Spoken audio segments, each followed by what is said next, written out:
Well, get ready to warm up in this cold weather with easy, family-friendly beef recipes. Perfect for picky eaters and busy days all around. Kelly Baird is the Director of Communications for the Kentucky Beef Council, and she joins us with plenty of ideas in a beautiful spread that is brightening up our day immediately because it's been rain to snow, rain to snow. What did you bring today? Yes, so what I have are some roast beef cheddar pockets, and they're super simple and super delicious. Because they look complicated, but share the secret on how you did this so easily. Yeah, they look complicated, but all you need is roast beef, cheese, an onion if you'd like, and some pizza dough. So what makes it most complicated, I think, is when you hear roast beef, but what I used was just store pre-made roast beef that you can get in the refrigerated section near the deli meats and the bacon and the sausage.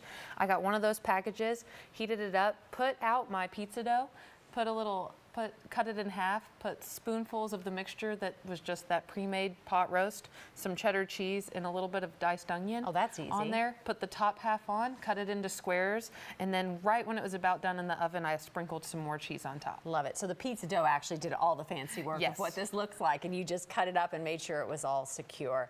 How can this be customized for a different cost?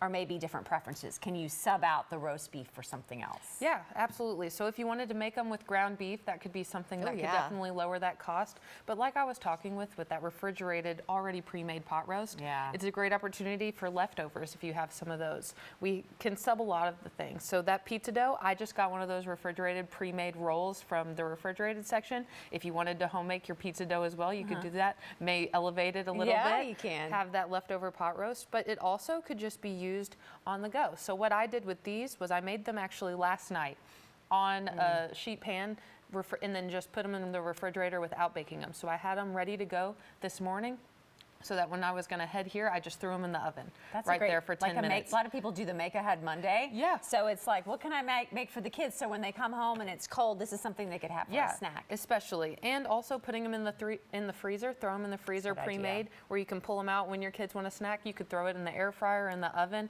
and have it ready to go. I know Kentucky Beef Council has tons of recipes just like this. What are some of the other big ones that's getting a lot of plays? Yes. So when you're thinking, I'm thinking cost-effective, simple, easy, kids will eat it. So ground beef is going to be the easiest option when you're thinking about how versatile it is, whether you want little sliders, some burgers, some tacos, or even just rolls like this. I know last time I brought some sliders that had the roast beef and the cheese.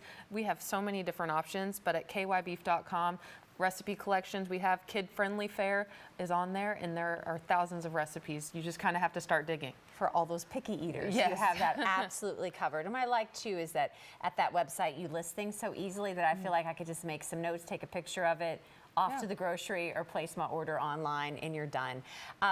This all comes back to Kentucky beef. Why is Kentucky beef and the farmers you work with, why is that so important? Yeah, so the Kentucky Beef Council is funded by the beef farmers and ranchers all across the state. There are 32,000 beef producers in the state. Number. Yes, with cattle in all 120 counties across the country. So when you're thinking of Kentucky, you probably don't automatically think beef cattle when you're thinking of that economic impact, but the impact of the beef industry is huge. And those cattle in that industry, those producers are just making sure you have a safe food supply that can make it to your grocery store shelves. How do you make sure when you're in the grocery store that you are selecting Kentucky beef?